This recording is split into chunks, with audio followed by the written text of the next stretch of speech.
I'm just Cam Perspective, and I'm going to be going over the Dogtra IQ Mini system. This is meant for really small dogs, the teacup size dogs, the 7 to 5 pound size dogs. Any small dog that's bigger than that, I actually prefer to go with the 280C. It has an LED blue light screen with exact numbering, so you get 0 to 127 in increments of 1. Whereas on these IQ versions, because there's the IQ Mini, there's the IQ Plus. The IQ Plus is for 15-pound dogs and under. This is for 70-pound dogs and under. Okay, we're as small as. So the difference is the output, but then also the collar itself. So if you open the box, you have a user manual. You're going to have your collar, the remote, and then of course your power charger for both the IQ and your remote system. Okay, now to give you a visual difference, this is the 280C, this is the Mini. So if we look here, you can see size-wise, I'm trying to see the best way to hold these. It's all this strap. Size-wise, the 280C is a bit clunkier, it's a bit thicker than the IQ Mini. Okay. Also, the probes are different, as you can see. Or not the Mini. This is oh yes, I'm sorry, the Mini. You can see here the probes on the Mini are different than the 280C. Okay, the 280C actually has these two probes here that stick out and can be replaced, whereas with the IQ Mini, you have these kind of plastic probes that are fixed and built into the collar itself. There is no, from what I know and from what I can see, no replacing these. Okay, so the other big difference is on the remote. On the Mini, we have a dial where you kind of have to guess. So there's like a circle here where it lights up, and that actually acts as the marker for what your power level is at. So the 40 on the bottom is actually what the power level would be at this current setting.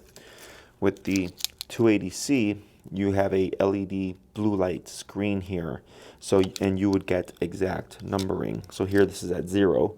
As I turn up the collar, you see the numbers go up in increments of 1, and it can all the way up like that.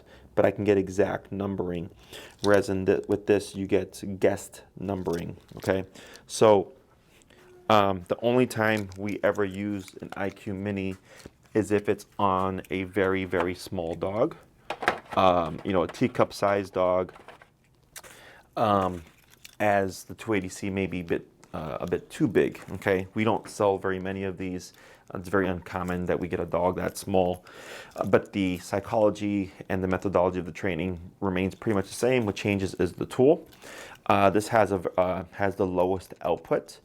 I know I was reading through the system and it says it's medium output. It's not medium output. I had this thing on 80 and it felt like a 30 on a 280C. Okay, and the 280C is also low level output. So this is like the lowest of the low. When we use these tools, again, we always want to make sure that we factor in the dog and the behavior we're working with. I actually had a client that I recommended they get the 280C because their dog was, I believe, 8 to 10 pounds, so not much bigger. They went with the IQ Mini, and their dog was reactive. They were maxed out on this particular system before they could stop any of the dog's reactivity. Whereas on the 280C, because it's more output, better contact, we most likely wouldn't have needed to be up in that kind of high range. But because they went with the smaller system, less output, when that 8 to 10 pound dog became reactive, it wasn't enough at the lower settings to shut down the reactivity.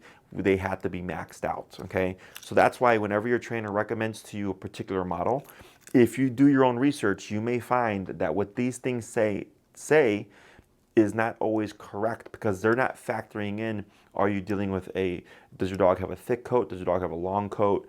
Is your dog overweight? Is your dog reactive? Does your dog have anxiety? Like all these things are variables that we take into account when we recommend to you the collar that we suggest for the training. So always go with the collar that your trainer suggests. Even if you do your research and it sounds like it might be incorrect, trust me, it's with reason, because if you purchase this collar and it ends up being incorrect, you can start the training, but then if we find, hey, this isn't working for your dog, now you have to return the system, stop your training, get your new system, and or purchase a whole new system on top of this, and then figure out what to do with this old system that you can't use. So the Dogtra IQ Mini is meant for very small dogs. What's nice about the system is it's also expandable, meaning if you get a second small dog, within that, again, that 7-pound range, you can purchase a receiver by itself and pair it to the system and have a 2-dog system without having to invest in a whole new separate system for the dog. So that's nice. Before, if you bought a collar for your dog, an e-collar system, right, and then got a second dog, you would have to buy a second e-collar system or a whole new 2-dog system for that second dog, or to help, to have both dogs on one system, meaning one remote to 2 dogs. But now they make these expandable, so you can purchase the one, and if you get another dog down the line, you can purchase the additional receiver, pair it to your IQ system, and it should be good to go. Do note that if you purchase an additional receiver, it has to be compatible with the IQ Mini, meaning most likely you're only going to be able to purchase another IQ Mini remote. Collar. Okay, so I'm gonna go over the functions here. So on the remote itself, we have our dial, of course, which is, it caps at 100, so it doesn't go to 127 like the others do, and all the way down to 0. We have Nick, continuous, and page. Page being a vibration, continuous being continuous stimulation as long as you hold that button down. Nick being a pre-timed stimulation, so no matter if you hold the button for a long time, nothing's going to happen. On the top here, you can see a switch. You can hear it there. So if I had a 2-dog system, this would be dog 1. When I hit it over, I'm on now dog 2, okay? While keeping the same numbers, of course, at the same setting. On the back, we have a red light. This is meant to turn on the collar. The IQ system is ready to use. This does not need to be turned on, okay? When you press the button, it just activates the collar. There is no on and off switch for this system. On the back, we have a charging port. Just want to make sure that's closed. This is not a waterproof system. Neither nor the remote nor the collar, not waterproof. Also only a 400-mile range, whereas like for instance the 280C might be a half-mile range, and it isn't a half-mile range. The 2300 is a 3/4-mile range. So the higher power of the collar, the greater the range. On your collar here, we have a red dot that's going to be paired, or not paired, but the 2 dots touch together to turn this on. And here we also have a light that indicates whether or not the collar is on or off. So if I touch these 2 red dots together, I'm going to get a green light that tells me that my system is now on. So if I hit the pager function, you should be able to hear a vibration. I always like to test my collars when I turn them on and off with the vibration function to make sure that I actually did turn them on. Because if you touch the 2 red dots too quickly, like that, there's a red light that you may have seen right there, red light, but the collar is still on, because when we touch these together, you have to hold them for a good second. Oops, still on. There we go. And now it's off. Okay, so with this particular system, you have to hold it on longer than the others. It looks like a 2-second hold. There we go. And then I hit vibration. It is now powered off. When I go to turn it on, it's a quick touch.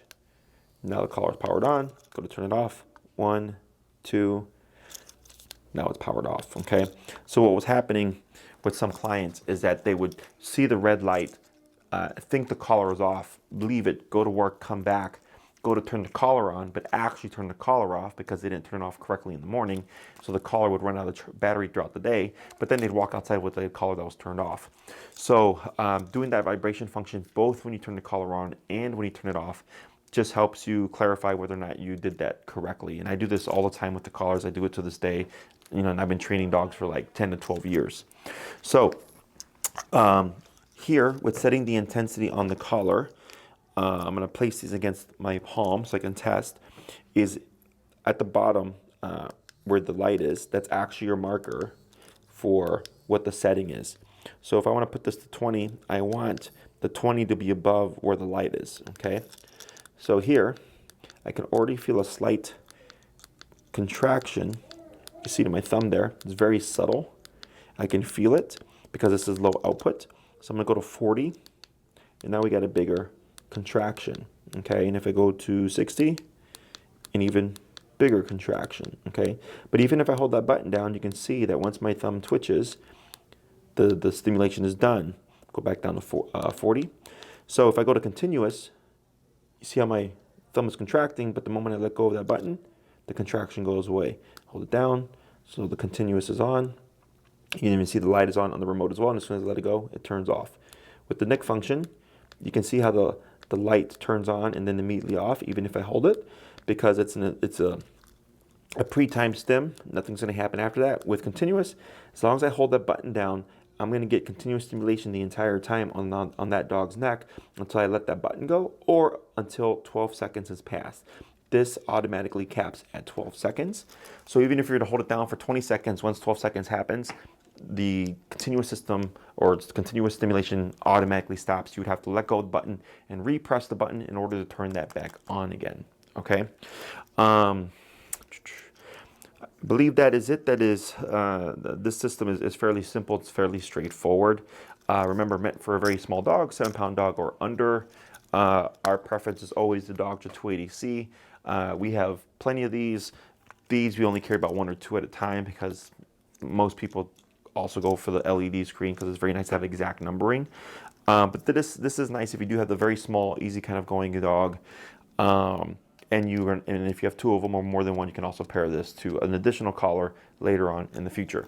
So I'm just your camp perspective. Thank you for watching.